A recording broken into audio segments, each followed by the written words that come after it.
તો આ સાથે ગાંધીનગરથી એક ખબર સામે આવી રહી છે, બ્રેકિંગ ન્યૂઝ આપને જણાવી દઈએ। આ મોટા સમાચાર સામે આવ્યા છે। રાજકોટ ફાયર ઓફિસર એસઆઈટી સમક્ષ હાજર થયા છે, તો આજે પૂછપરછ કરવામાં આવશે। આઈવી ખેર એસઆઈટી સમક્ષ હાજર થયા।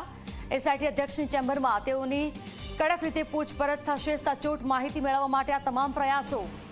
સંવાદદાતા હિતલ પારેખ અમારી સાથે જોડાયા છે। હિતલ, આઈવી ખેર એસઆઈટી સમક્ષ હાજર થયા છે, શું વધારે વિગતો અને કેટલા અધિકારીઓની આજે પૂછપરછ થશે?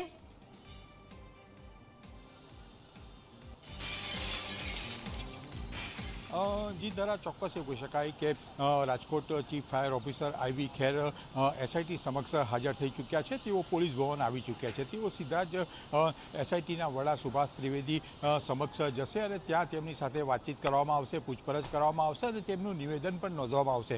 ખાસ કરીને આ સમગ્ર મામલો રાજકોટ અગ્નિકાંડ છે એ ફાયર એનઓસીને લઈને જે બવાલ ઊભી થઈ છે એમાં ક્યાંક ને ક્યાંક ફાયર એનઓસીના પરિપ્રેક્ષમાં જે કાગળિયાઓ સીટે જપ્ત કર્યા છે એ કાગળિયાઓ અને આમનું નિવેદન લેવામાં આવશે કે આટલા વખતથી આ વસ્તુ અહીંયા ગેમિંગ ઝોન અહીંયા ચાલતું હતું, ત્યારે ફાયર ઓફિસર તરીકે તેમની ભૂમિકા શું હતી અને તેમણે શું પગલાં લીધા। ક્યાંક ને ક્યાંક જોવા જઈએ તો એક તરફ વાત એવી છે કે ગેમિંગ ઝોન જે ચાલુ થયું એમાં માત્ર ફાયર એનઓસી લેવામાં નથી આવી। જો આ પ્રકારની વાત હોય તો તે માટેના જે સરકારી નિયમ છે એ નિયમોનું પાલન કેમ ફાયર બ્રિગેડે ન કર્યું એની પણ પૂછપરછ કરવામાં આવશે અને એ અંગેનું નિવેદન લેવામાં આવશે। સ્વાભાવિક છે કે આજના દિવસ દરમિયાન અત્યારે જે વાત આવી રહી છે, સીટના સૂત્રો જણાવી રહ્યા છે એવા ઓછામાં ઓછા 8 એવા અધિકારીઓ છે કે જેઓ આવશે।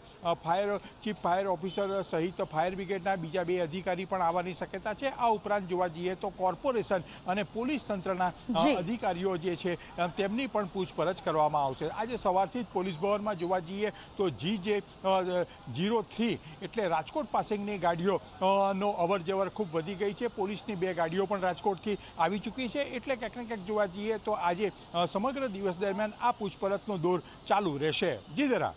બિલકુલ હિતલ, આભાર આપનો તમામ જાણકારી મુદ્દે।